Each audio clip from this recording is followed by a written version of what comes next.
You found us through fly fishing. You'll stay for our passion and the community. Welcome to the Wet Fly Swing podcast. Yeah, but he doesn't get it. How come fly fishermen don't get it? You only haul with the short power snap. Look for where people walk and the insides of bends and hunt those. The roof flew off and the interior walls got sucked out. And the trees are just coming up. And I mean, he's clearly not going to clear the trees. It is not a fly fishing story. It's a story about me trying to understand my brother through fly fishing.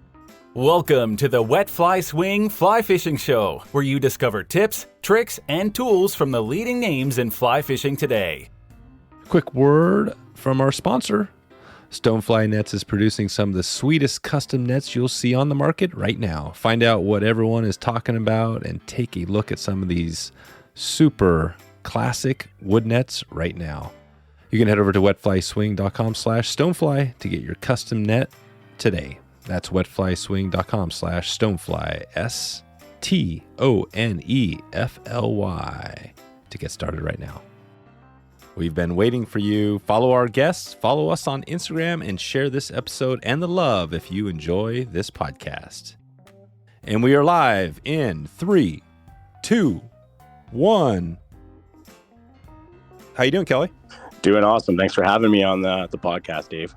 Yeah. Thanks for putting some time aside to talk about a topic, a product. I think our listeners always love to hear new products. This is something I'm really interested in because it's a unique product. I think you see waders out there. You see, the felt, what do they call, like the booties? I wear those a lot. But I want to hear about what you have going with this product. It sounds like it's pretty unique. But before we jump into it, give us a real quick background on your fly fishing. What's your first, your first memory of fly fishing? Fly fishing? Yeah. So actually, Mike and I are both actually originally from Ontario. So we grew up bass fishing on the Great Lakes and stuff like that. And then about 10 years ago, we moved out west and we live in Calgary. So you just cross the Bow River and stuff. And you just see people fly fishing everywhere and the mountains, and it's all very memorizing. And you're like, well, I got to try that, right? So we grabbed a fly rod, and I think I went down to Montana or Whitefish or something like that. And I had the vest on and the rubber boots. And I didn't know what I was doing or anything like that. It was a dry fly. I didn't catch anything, but that would be probably my first memory and introduction to the whole fly fishing scene, which is amazing. So yeah. So and now you're in, and we've had a few episodes up there in the Bow. We had let's see, I'm trying to think of the last one we had. I think it was I'll have to look up the episode, but yeah, what is it about that area that you love about kind of the Bow River, Calgary, and that whole area up there? Yeah, it's really popular. People obviously fly all around the world to fish the Bow River. But actually, it's Mike and I actually, we more likely just we fish for more for char and bull trout. We have an addiction to the whole bull trout, blue rivers, mountains. You know what I mean? The whole adventure aspect of it. So we kind of find ourselves more adventuring out than anything for that. We don't really hit the boat too much. I have one friend that takes us on his drift boat once in a while, but it's really cool. It's a world-class fishery. So it's nice to have in your backyard for sure. Yeah. And where are you guys? And where are you located again? What's your town? Calgary, Alberta. Oh, you're in Calgary. Yeah, we're right in Calgary. That's where we're based out of. We run the business here, and we just venture out from Calgary all over the mountains, basically. So. Oh, okay. Yeah. So basically head west into Banff isn't that far, right? You got all that right next door. Yeah, Banff is beautiful. Banff, BC. We go into BC a lot that's probably the best place where we go to target bull trout.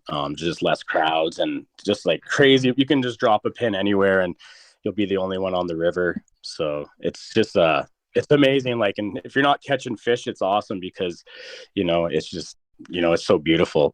Yeah, it seems like when you look at a map, and I haven't spent much time in Alberta, but I spent more in BC.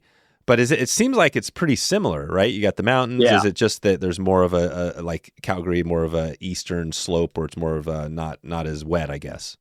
Yeah, like Calgary is just it's awesome. It's very similar to BC. It's just with Calgary, the city here, the population is like over 1 million. So it's just bigger. yeah, it's just bigger. So there's more people along the rivers and stuff like that. So if you go in between BC or like into the interior BC, it's just there's just it feels like you're the only one on the river. And that's cool. It's kind of like untouched, and you're holding these big bowls, and they're just like they're very like predatorial, and they just like you dip your streamer in the water, and they just kind of come out of the water. So it's we're addicted to it.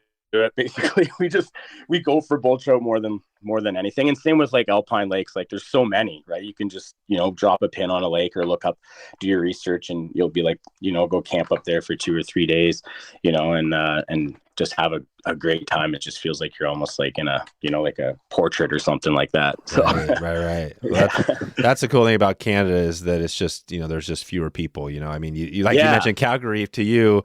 It's all relative, right? 1 million people. I mean, where I live, we're in a city that's pretty small too. It's a little bit bigger than that, down and out of Portland. But I mean, that's tiny. I mean, you go down to California and there's 20 million people, right? I mean, or whatever the number is. Yeah. So it's cool. And that's why Canada is so amazing, because you can literally get up there and just lose yourself. Is that kind of what it feels like for you guys?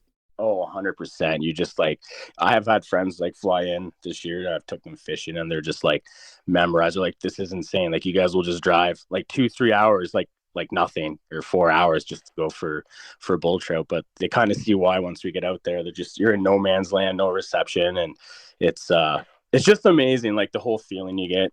It's unreal for sure. You guys have bull trout in Oregon too, don't you? Or a little bit. Yeah. It's not as big. I mean, definitely there's other parts of the country, that have probably bigger populations. Gotcha. And we've done some episodes on bull trout. I mean, I think most of them have been kind of up north in your neck of the woods, right? And that's what you guys are known for. But good. So the Bow River Berry was episode 461, where we talked about the Bow River with Barry, and it was good. Oh yeah. But that was a good one. So let's jump into this product line you guys have. So how did you come to start this company around, and maybe talk about what this is, because it's kind of a unique product. Yeah. So Mike and I, like I said, we spent lots of time in the backcountry, and like out west, like the water's always like the mornings are cold, and the water's always like cold. A lot of it's glacier fed.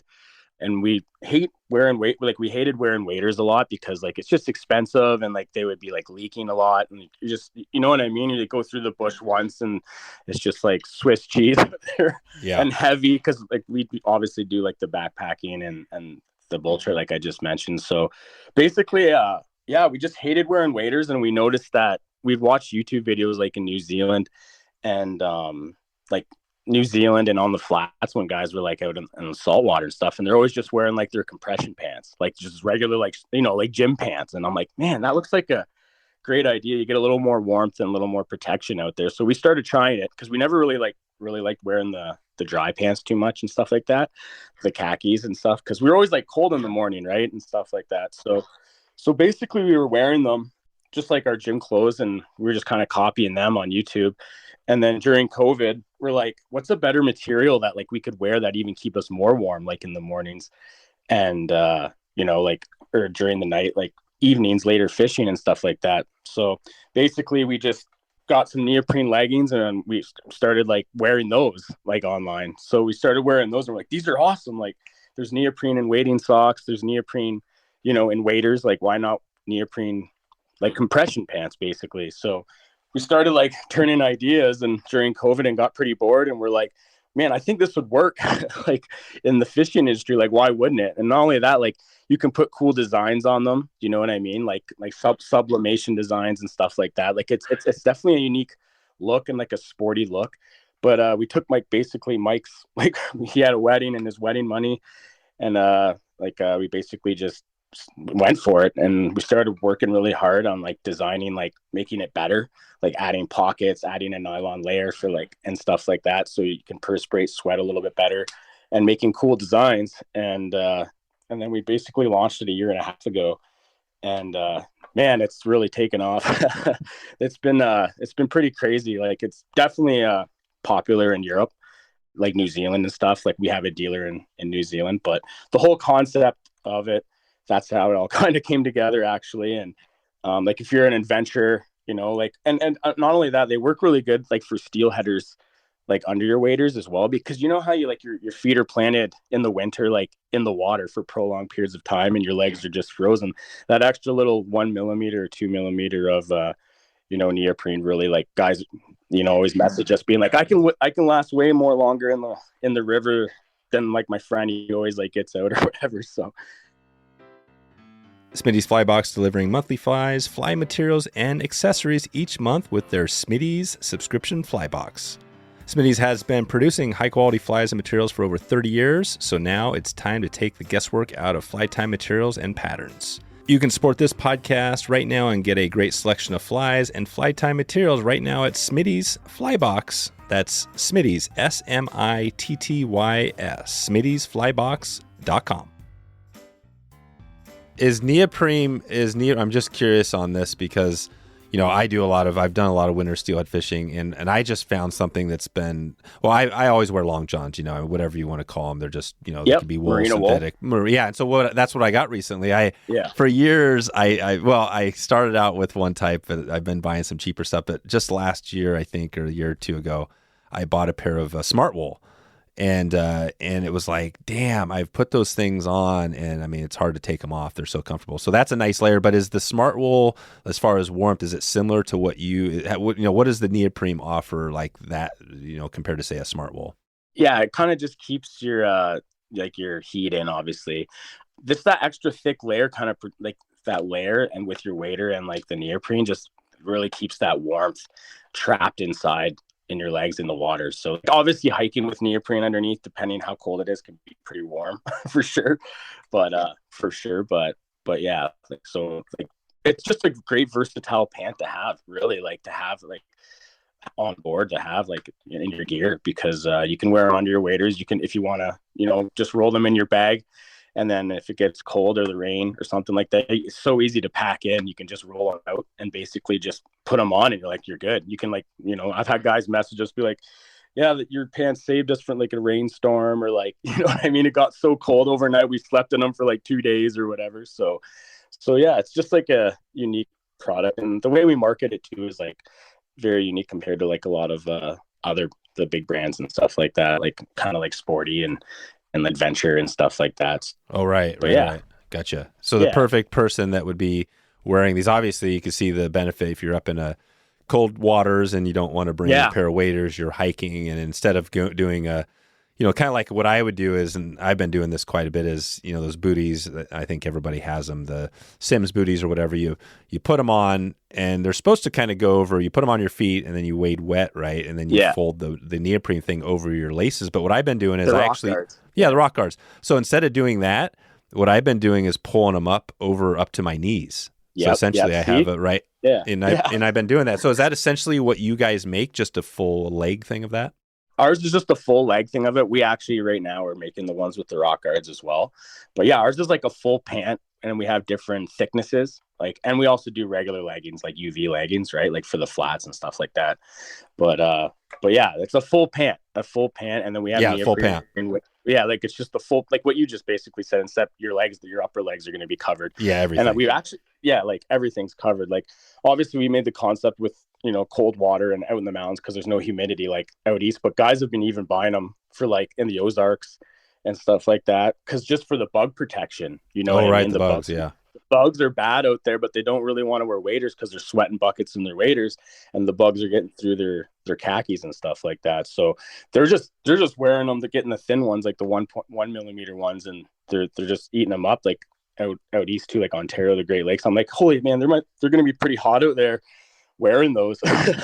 But then I'm like, and then they message us and they're like, man, the bugs, they're bad, but it's nice to have that mobility and protection and stuff like that. So there's benefits there as well. So okay. And then when you're wading, let's say you were wading up to your knees or your thighs, is water actually getting up like a wetsuit into those? Yeah, it's like wet. So it's completely wet wading, right? Like obviously if you just pour water on the neoprene legs, that does have waterproof capabilities. It just beads off. But yeah, it's very similar to a wetsuit. It just kind of locks that heat in. It's that warmth.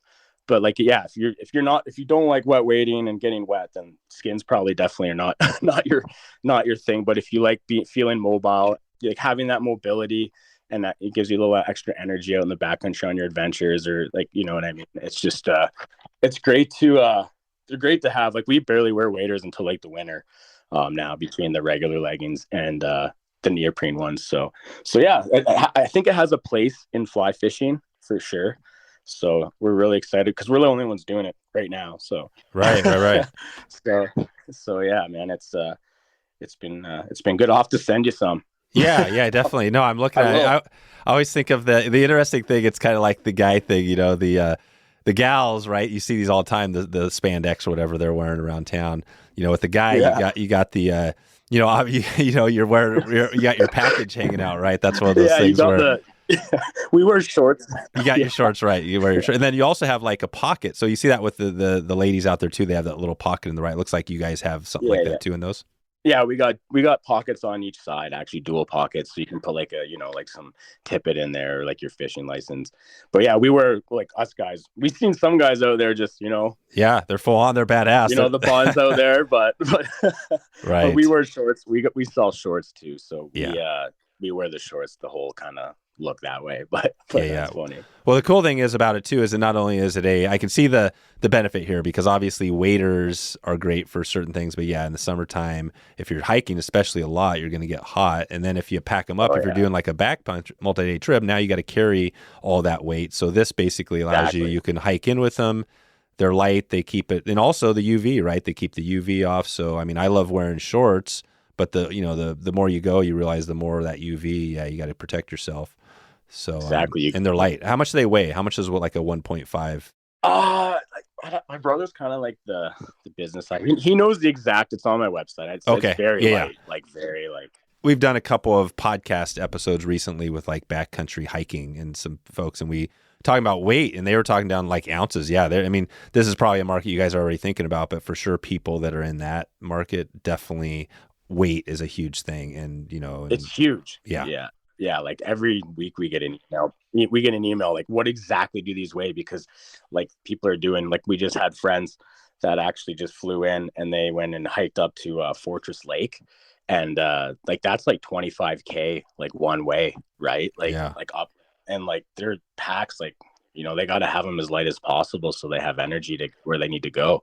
So yeah, skins are definitely a great alternative. You can't, like, grabbing your boots and your boots and waders is definitely going to be a lot heavier, and sometimes you just don't get that protection with the regular dry pants. So yeah, the adventure angler is definitely where we market for sure, and that's cool. We'll work for you. Yeah, that's cool. And you don't need these to be really like super, like so tight that they're, you know, is there any, like, talk about that. Do you want them tight? Is there, what is it called? Like compression, right? There's some health benefits of a compression pant too, right?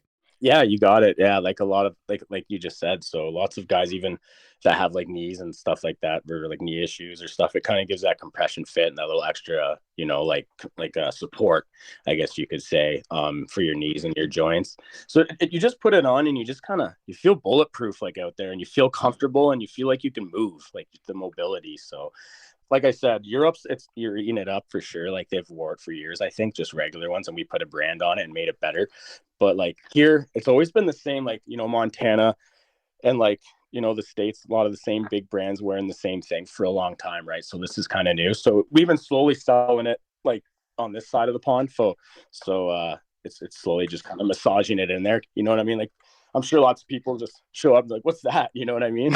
Yeah. What do you got there? Yeah, it's cool. And then you get the designs are awesome too. How do you guys go about with your designs? How do you like decide what new designs you're going to use, and how are you doing the artwork? Yeah, so basically Mike kind of runs the business side, like the shipping, and then I kind of we both kind of do the designs, and then like we'll usually get an artist. Like we have a local tattoo artist that we're friends with, and he'll kind of help us out and do some designs, and yeah, we just kind of like freestyle it a bit, you know what I mean? Get wild with it and have fun with it, you know? Like, so we're always coming up with like new different designs, like more casual ones, and then some bold ones like with camo and stuff like that. And like fish designs by far. Yeah, that's the best.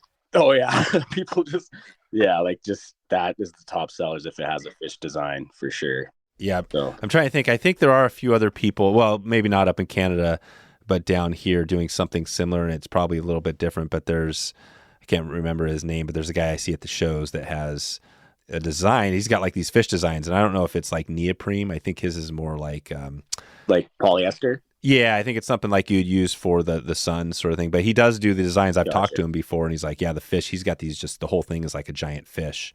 You know what I mean? I can't remember his name, but essentially that's what it is. Like I think people like me. I mean myself. I think people love. Obviously, we love fish. Fishy dudes love fishy things, man. It's yeah, crazy. so you love to see that, Yeah. right? So I'd guess that if you came out with a fish line of like, okay, here's our tarpon pant, here's our or bull trout pant, right? That'd probably work.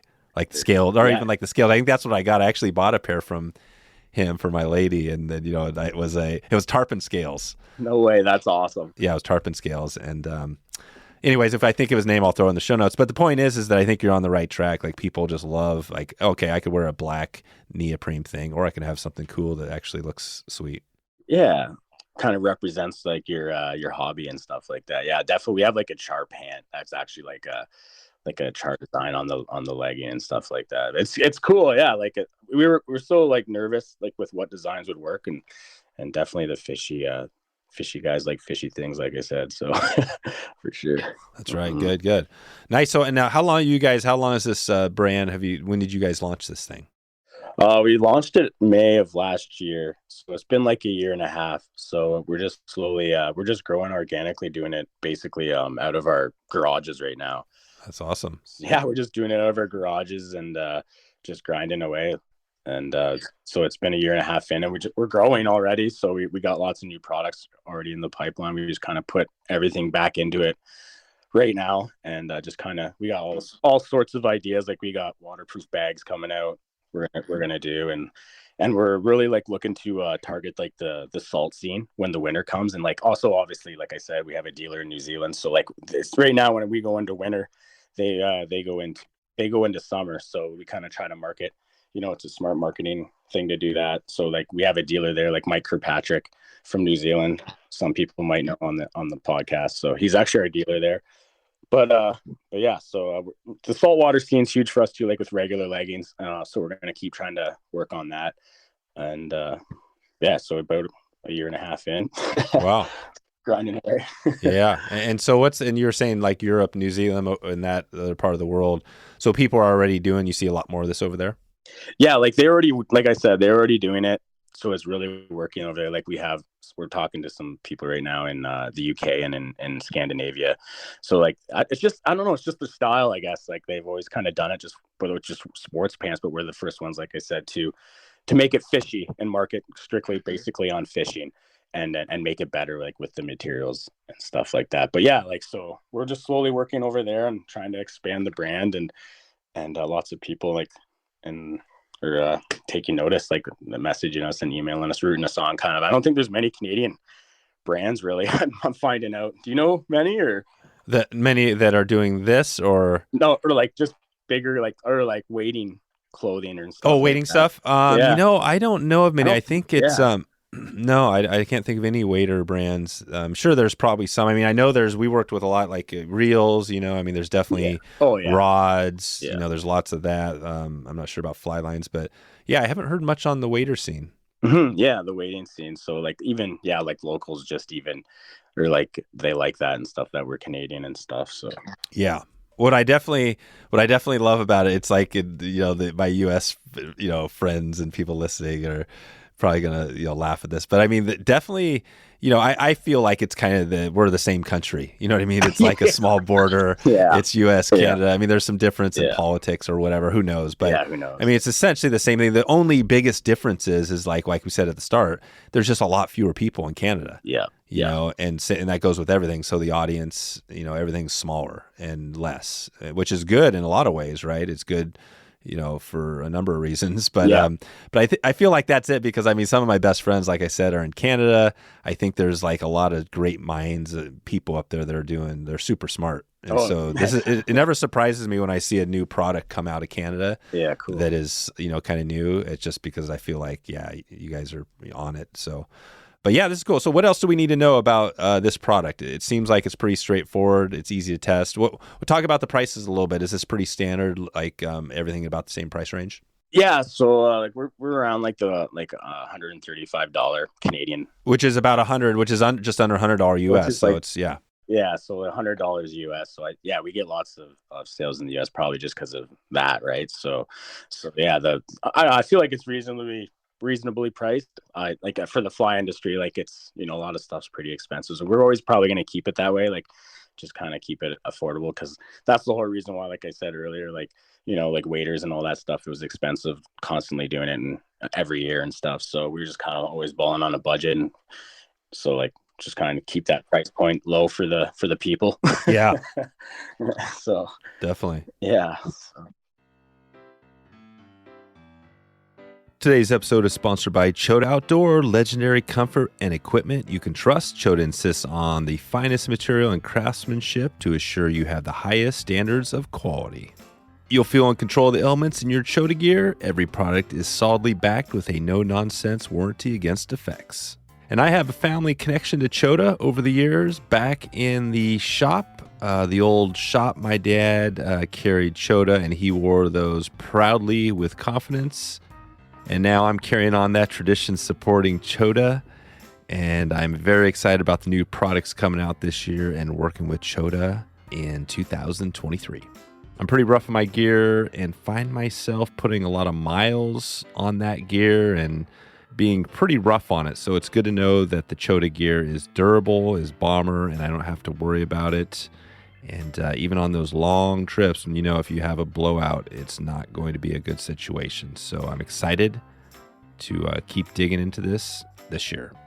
Clean, comfortable, charismatic, and ready for any situation you can throw at it. You can head over right now to Chota Outdoor at wetflyswing.com/Chota. That's CHOTA to support this podcast and a great family company right now. Okay, now back to the show. So there's not much else. So everything we've talked about is pretty straightforward with what people get. If they wanted to check in with this, I guess the website, they can purchase everything there pretty easy. Yeah, everything's just there. We use Shopify, so it's pretty seamless. Mike's always on to things really quick, getting orders out. And yeah, that's basically just go to our website, and we have a big Instagram following. We try and post like cool videos. I try to make some like really like of our adventures. Like we're out there making our own content for a lot of it. Like obviously I post other people's stuff because like, like support us, we support them kind of deal. So, but yeah, we make all our own we have fun with it and make our own content on like YouTube and stuff like that, and try and get creative. And yeah, it's just we're just having a blast doing it. And we just can't thank the people enough for supporting it. Yeah, it's awesome. Right. Super fun. Yeah, that's the key. I think that's the key. You found something you're enjoying. That's the starting point. We love it. Yeah. What is that? So if you look out at your trips, like what's your next trip you're thinking about doing? Do you have one already you're thinking about heading out to, or are you going out there all the time? Yeah, we're basically every weekend. We're going out somewhere to try and go film and stuff like that. Right now, we kind of give the bull trout a break, just because they're doing their thing this month. But in October we ramp it up when they come back down, and it's pretty fun. So we usually head down to like the Revelstoke area and stuff like that, and we target the some of the outflows and stuff like that. Some of the bulls, it's really fun. So we have a trip planned with we have a YouTuber guy coming down, fly all season and stuff like that. He's going to come down and we're going to do a film trip and just go chase some more char, basically. Just chase some bull trout. And these are bull trout. So these are fish that are different from Arctic char and other char. These are actually resident fish. Well, I guess bull trout are migrating too, but they're migratory. Yeah. And there's residents, I'm sure, too, in a lot of the rivers and stuff like that. But yeah, it's crazy how far they actually travel. Like we're up like 200K sometimes in some of these like tributaries and stuff. So it's crazy. They're such a cool fish. Like to me, like how far they travel and just like they're just so cool to us. Like they're only in certain places too. So people cold water, right? You got to have the real cold water. Cold water, yeah. Very cold water. That's all. Yeah, it's very cold. Yeah, that's the requirement. Yeah, that's it. Just like, that's the cool thing. Yeah, being a char, they're similar to a lot of the species probably other people have fished for. Like brook trout, some of these other fish, right? They're not too all that much different, but they're cool thing about bull trout is they're super predators, so they get big. But talk about that. Like, how do you guys find the, like, take us to the water a little bit. Are you fishing like pretty small stuff or some of these streams bigger? Yeah, it depends on the time of year, I guess. Like you can nymph them and stuff like that. Like we nymph like small streamers. That works really well. But yeah, we tie our own streamers. Like some of them, like you can only get them so big, the streamers in the fly shops. So we tie our own streamers that are like 12 inches long, like craft for a streamer. Yeah, like we just find that like that works. Like it's just, they're so predatorial that like once they see that thing in their hole, they're like, we own this hole. Like we're gonna, chase it out of there. Wow. So that 12-inch fly, well, first, could you describe it? Is there a name of a fly out there? And then if not, just talk about like why, what is it imitating? Like that's a big 12-inch. That's a big fish. Yeah. I just think of like a big cutty, right? You could go like there's some sex dungeons out there and some like dolly llamas that we tie that are like that big. But I don't even know the names of ones. We just tie as big as we can strips with like craft fur and even maybe put like a weight on the front to get it down in that strike zone to get them. But like, honestly, we find the bigger the streamer, it's just crazy. The reaction, like we'll just throw normal streamers. I won't even care. We'll see a big one in the hole and then we'll toss the big mama in there and it's game over. So you feel that the bigger the fly is going to catch the bigger fish? Yeah, that's always the way it's been. That we've witnessed, anyways. Out here, the bigger the fly, the bigger. But sometimes, like when they're in pre-spawn, like in July and August, you have to nymph for them because obviously they're kind of doing their trek or pre-spawn. So we usually they're more timid because their mind's on other things because they're traveling and stuff like that, ready to spawn. So we nymph like really small bugs. Actually, you'll see like 3 or 4 together working their way up, and we'll just use nymphs like copper johns or like stoneflies, what else, like worms, squirmy wormies and stuff like that. And it's the only thing that will work. They just want that small bug, those small bugs, so yep. Or they'll just nose a big streamer out. They won't even eat it, right? Because they're just like yeah. So but that's sweet. So you're kind of spotting these. Are you seeing them with the take, or how you're finding them? Oh yeah, like a lot of them we kind of try and target the headwaters, because that's like in like July and August is when they go up to the tributaries. Like they pre-spawn for like a while. I know lots of people see colors on them and they get like obviously right now is a no like for us, like basically, but yeah. So this is good. So that basically you don't want to target them when they're spawning. Yeah, so you're not doing that. So essentially it's between kind of roughly August, November, something like that, right? There's a period there where they're going to be spawning. And then after that, are you guys, and then that's the thing where you're at, come November, December, the winters are getting that. So are you fishing? Like when does your season end? Yeah. So, it can kind of go like certain rivers, all winter. You can go like the Elk River and stuff like that. You can go in the winter and go for bull trout. So you can fish it. We kind of stop in the winter. Like for us, obviously, because we do the business, that's where we really bear down for like the spring, like products and stuff like that. But we basically stop after this in October. But we take a break in September for bulls and like let them obviously do their thing, and just give it a break. But we, like I said, we target them in October when they're coming after they're done their spawn, and it's just like the Kokani spawn is on during that time, and they're just like smashing Kokani like crazy. So it's just like it's like mayhem, right? Like they're coming down. So they're eating the eggs. They're eating the Kokani, like the actual. Oh, the Kokani themselves. Like they're small ones here, right? Like they're just like gotcha. Like the size of your hand, like small ones. But yeah, it's just they're eating like crazy. So it's super fun. Oh wow. Yeah. What's your Kokani fly? Just a big red like sex dungeon, or like we just tie some, like I said, a bunch of craft fur together, red or with some green. Wow, that's really cool. Yeah. So take us to the creek. Let's paint that picture. So you're out there. Talk about you see a fish. How are you presenting that giant fly to that big giant fish? Yes, a lot of it's like kind of reading the water. Like deeper, like kind of pools and stuff like that. When you see that white water, that oxygenated like pool or water, that slack water, you just basically get that fly down as far as we swing the streamer in and just try and get that as down as deep as you possibly can and like strip in fast, and then you'll just see it like take it at your feet. Sometimes you can sight fish them if the water's clear, like near the end of the season it is usually pretty clear, But some of it's so silty, like that, Kool-Aid blue water, right? So you'll just see them right, basically the take at your feet. Oh, so they're coming in just like a coho would. They'll strip it in. They'll come right all the way up to you. Is that what they do? Yeah, they'll just come right into your. Yeah, coho do that too. Yep. Oh, coho do that. Yeah, I've never gone coho fishing, but if it's like that, then it's very similar. Well, at least up in Alaska. Yeah. Oh, really? Yeah. Nice. Yeah. It's all different. I mean, I think we were catching coho up. We were up in BC a couple weeks ago. Nice. Swinging. We were swinging for steelhead, and we were catching chrome bright coho on the swing. That's so awesome. That was pretty awesome too. That's epic. Nice. Yeah, it was pretty epic. A couple of those I was blown away. The first one I got in, I was like 100% for sure it was a steelhead, with everything. And then you get in, you're like, wow, that was really cool. But so this is good. So it's a stripping game for the most part. So you cast out there. Are you casting out like upstream, downstream? Where are you casting to, or just wherever they are? Yeah, like I said, we got some weights on there sometimes, so you just kind of toss it upstream. You can also, we have friends too that swing for them, and they do really well actually, and they love it.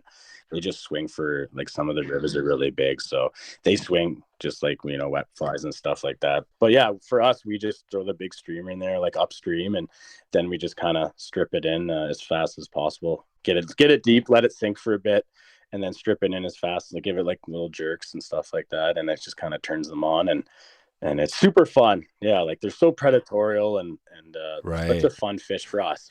Like, we're not that good. We're just like, average anglers. I think for anybody, I think bull trout is, the thing about bull trout is they're not everywhere. So, you're in one of those places where they're definitely out there. And then, but you could apply this stuff to a lot of other fish too. I mean, on the strip, for example, right? Are you kind of doing varying your strip, or is it always like, what works? It's a fast strip. Yeah. Like you just get a feel for, like a quick one, like strip, like 2-3 inches, and then pause, and then like strip again. Or sometimes we just even like, I'll just let it kind of like run along the bottom, you know what I mean? And then stripping it on the end of the swing, kind of like bounce it around, and then at the very tail end of it, just kind of like strip it in.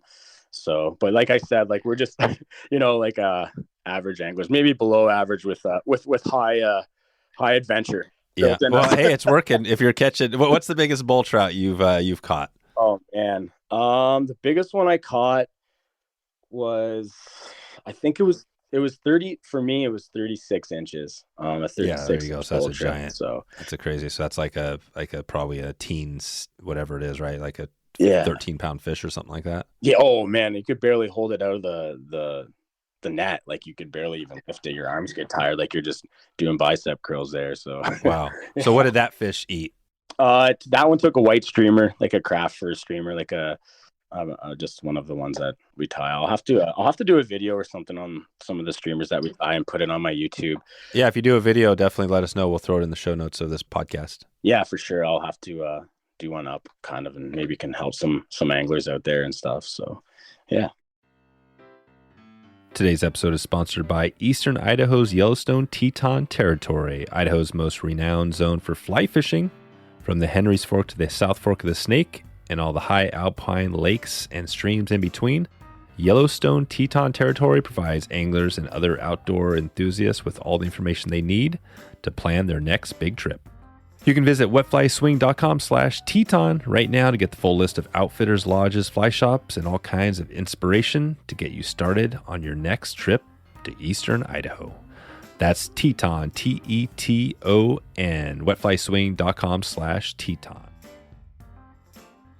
Nice. Well, the bull trout is definitely one of those fish that it's still, I've had some action, but nothing like what you're talking about. No. It'd be cool to find some giant, just the giant fish, right? Some of these 30-inch. Yeah. And you're catching these in higher, like you said, you're like 200 kilometers upstream, kind of roughly, right? 100 miles. So you're up kind of like, what is the width of the stream channel up there? Oh, the width? These places? I don't know the actual width. Like it's not the giant. These aren't big rivers. These are smaller streams. They're like, it's skinny water for sure. Like it's skinny. Like skinny. Yeah, like it's like you could cast easily across to the other side, I think. Okay, and you're using like what, like a 6-weight rod or 7-weight? Yeah, like we use like a 7 or 8 weight just to try and get them in quicker. Not tire them out too much. But you could probably. I think some people use a 6-weight and stuff.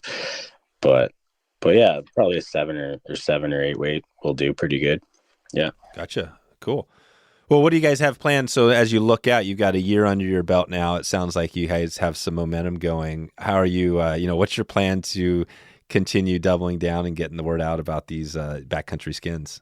Yeah, I don't know. Just kind of keep doing what we're doing. I think it's working so far. Like, maybe just plan some trips and keep trying to do stuff like this, I guess. So we've got to thank you for having us on, man. That's awesome. Yeah. Or whoever messaged you guys to sure. put the bug in your ear. Got to shout out to them too. Actually, that's a good shout. We'll do our listener shout out segment because I think there's been a few people, but I think we had I just made this note, Fly Rod Jones. So I'm not sure he's probably listening out here, but he was one person that reached out, and I wanted to give him a shout out, as well.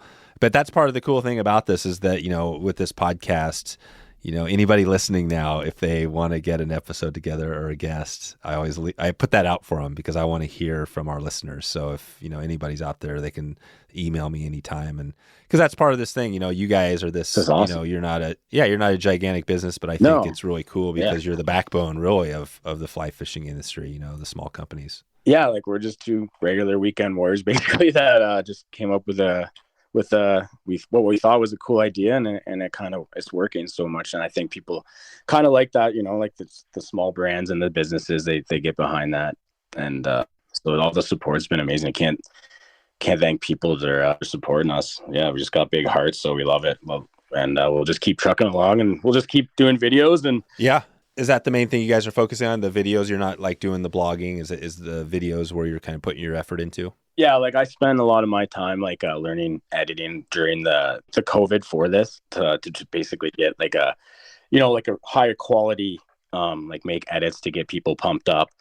We already had a kind of a fishing page, and we just turned it into Backcountry Skinz, so we already had a following before that on Instagram. So Instagram is basically our main marketing place where we basically kind of that's what's working for us anyway. So yeah, but we obviously want to expand other places too eventually. Like I've been working on YouTube and stuff like that. So, but what do you guys find that works pretty good? Like, do you guys use for marketing? Yeah. I think that I think it doesn't matter what you do. I think part of it's just find something you enjoy doing and love it, and don't spread yourself too thin. I think that's like for us, it's podcast. Like we find that, everything we do starts with this podcast, and that's been, and I love it. So yeah, I think people, when they get in trouble, is they're like, oh, I got to do everything. I got to be on YouTube, have a podcast, I got to blog. And the problem with that is then you're just not good at anything. But if you do like you're doing, become the best. Yeah. Exactly. Like you guys are, I would guess you're the best at this product, right? There's not many people doing it. So you've got this nailed, and now it's just a matter, and then find your marketing channel, which sounds like Instagram is what's working. So just become great at that. And then, and then slowly over time, right? Then you're like, okay, I'm going to keep getting this YouTube, and then maybe the YouTube's the next thing. And then eventually, right? I mean, nobody starts out being the best at everything, but as you grow, you're going to keep adding things, and that's you got it, man. Yeah. You put it in a nutshell. That's exactly it. Like if you have passion and drive, and it's just finding, like so many people are try to focus on all these things you see online, let's you got to do YouTube, you got to do TikTok, you need email marketing and all this stuff, right? And you're just no, you just focus on what you first of all, you got to love it. You got to have passion for it. And that's the number one, you're doing the reason why you're doing it. And then then you just pick one channel and you just focus on that. Right. Cause there's so many people on everything. If you think about it, there's so many people on every platform and all these things. So if you're just doing something cool, people can usually kind of feel that passion and then just snowballs. Right. I feel like you put it in a nutshell. Yeah. Yeah, it's great. It is. I think too. I think there's lots of spammy crap going on and stuff out there, but for the most part, people can see it's transparent. They can tell the legit stuff versus the people that are you know what I mean? Yeah. It's like that. That's what's great about it. Still, even online, it's like people are listening now to this episode, hearing your story. Yeah, and they could decide what they feel like. If this is legit, and they could test it out. Which is, it sounds to me like I know just from my own experience. I always start there. We mentioned it. I've been using what is kind of like your product by pulling up those neoprene booties. Essentially, just haven't had the full the full body, the full leg thing, which, definitely, other than, like we said, I'm not the guy that's going to be hanging out there with the package hanging out, but I'll put them on and put some shorts on, I have a little more, but you're going to hide the buns. Yeah, exactly. Yeah. You don't want anyone chasing you around on the banks. Yeah. Right. No, but I'll definitely give this a shot. Yeah, for sure. No, I'll send you some for sure, Dave. You can chime out and cool, man. We can hear your thoughts on that for sure. Good deal. Well, we'll let's just give us one. I always love a couple of random ones before we get out of here. Music podcasting. So, do you are you a big music fan? Do you have a group, a music type you like to listen to? Yeah, I love music. I obviously scout a lot of it for our videos. So, like, I kind of like a chill mountain vibe. Like I like Odessa and like Bonobo and like some kind of like just like music like that, and also like country too, like Morgan Wallen and stuff. Obviously, just when I'm cruising along the river. Yeah. Perfect. Awesome. Well, we'll dig something up for the show notes, and then also maybe for Instagram if we can put that together as well. What is? Do you listen to any podcasts out there? I listened to yours ever since you kind of messaged me. So, oh, nice. Huge fan of that now. Like learning lots of things. Got some really well-known high-end anglers and stuff like that. But I listen to Joe Rogan too quite a bit. Yeah. So yeah. I listen to Rogan. But yeah, Joe's great. Joe's awesome. He's the biggest podcast in the world, and it just shows you again, right, that the levels. He's kind of the biggest. He's the top dog. Yeah, he's the top dog. I mean, he's got, I don't know, whatever he's at, but it's a huge listenership. But it's cool because I'm not sure what makes Joe Rogan so popular. I think it's because he's kind of in the middle. He's just kind of, he talks about everything, right? Everything. Everything. He talks about like just normal everyday stuff or like music. He has everyone on there. So I always, it's crazy who he can get on there. He's such a powerful guy. He's like, I want that guy on my podcast. Oh yeah. He's there. Yeah. We're not quite at that level, although we've had some pretty big names. We haven't had any presidents yet, although I'm working on it. Yeah, you got to get like a fisherman out there, get like, you know what I mean, some politician or something. Well, we've had a few. Always go. My biggest celebrity, I've talked about this a little bit, but my biggest celebrity so far has probably been Henry Winkler, who was the Fawns a lot. Yeah, that's so awesome. we had him on, that. and cool. And it was a really amazing episode actually. But good. All right. Well, I think that's good. I feel like we have your product. I think actually it's good because it's fairly straightforward. It's like we talked about what it's about. So if somebody needs, this to solve this problem, I think they know where to go now. So, and like we said, Backcountry Skinz, and it's SKINZ, right? .com. Yeah, with a Z. Yeah, .com. Okay. Cool, Kelly. Well, we'll do that. We'll send everybody out, and maybe just give us a heads up for you. We're in the summer. We're going to be heading into the fall. So what's your fishing look like? We talked about it a little bit, but anything new that's coming up, or you want to just give one shout out here in the next, 6 months to a year with the business or with your fishing? Yeah, like we got all sorts of like I said, like saltwater stuff coming out for the business side. We got lots of saltwater, like more compression leggings and UV shirts and stuff like that. And then, like I said, we got rock guard socks coming out that we'll probably release those in rock guard. So like we're talking, you're going to have some like the neoprene booty type things. Yeah, what you wear exactly. We're just putting our own. Yeah. We're just putting our own spin on it to go with. Yeah, your own design and stuff. Yeah, our own design. We're making just regular booties that go in that go in people's wading boots or your hiking boots. So we're gonna just do those to go along with our neoprene pants. Oh, now will those pants? Is there any advantage? Do your pants don't have the neoprene booty attached to them, right? They're just like leggings. Yeah, we've actually had lots of people even message us about waterproofing it, like sealing them like waders. 100%. So it's not wet wading. Yeah, could you do that? Is neoprene actually? I mean, it is. Is it 100% water? I guess does it depend on what material type or thickness? Well, I think it depends mostly on thickness and the way it's sewn, like seam together. Yeah, the seams, right. The seams, right. So it like neoprene is waterproof. Like when if you just the neoprene booty's on a wader, right? Yeah. Yeah. So, but yeah, we're looking into it right now. We've had people message us asking if we're going to do it. So it's just the whole part. There's obviously pros and cons to doing that. The problem with neoprene is getting them off if they don't breathe or get water in there, then they're going to get sweaty, right? So gross. Yeah. you know what I mean? It would be just kind of sweaty and stuff. So like we obviously circled the idea, but I mean, if you think about the neoprene, and this is the booties too, like you got a pair of Gore-Tex waders with neoprene booties. I mean, those are totally waterproof, but it's just your foot.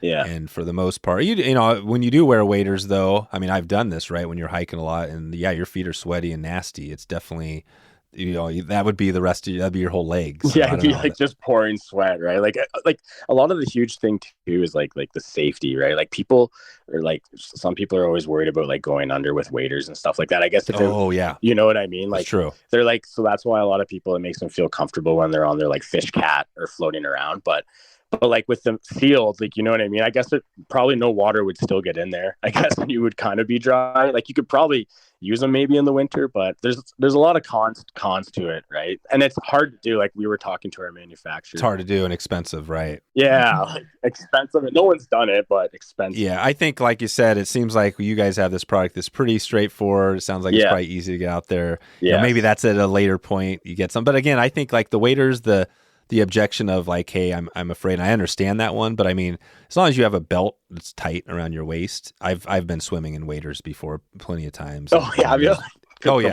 And those waders, as long as you have a belt on, water's not going to get down there. You know, you're pretty safe. But you have to have a belt. Yeah, you have the belt, and it's funny because a lot of people think automatically if you go under, like you're gonna drown. Like that's the only case really that happens is your legs kind of just become heavy and concrete. Like you probably felt that when you know what I mean, coming out. I guess, but yeah, well, there's air. That's the thing. There's air in those things, so you actually float a little bit and stuff. Float, and it kind of sucks to your legs, but they're just heavy a bit. But yeah, a little bit. Right. No, I think for sure if I was swimming, 100%, I would rather have your skins on than a pair of waders. That's just another feature, I guess you could say. Yeah. Added to it, but like you said, just kind of expanding the product lines and keep reinvesting into new stuff and making it better. And then we'll just, for fishing, like I said, we're just going fishing here in October, and so like just keep filming and fishing and networking and talking to people and right on.